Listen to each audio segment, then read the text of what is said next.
My name is Oloke. We're talking about growth. Thought is an agent that causes motion or changes the state of rest of an object.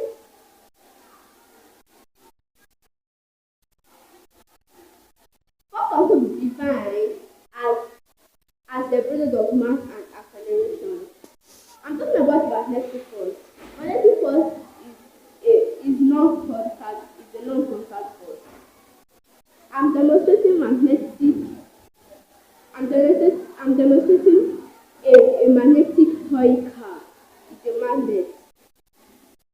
I'm, I'm, this is repulsion. It's in a state of rest. It's in a state of rest.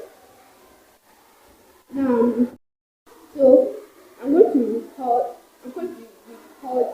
So it's going to record now. That is attractive. Already attractive. Thank you.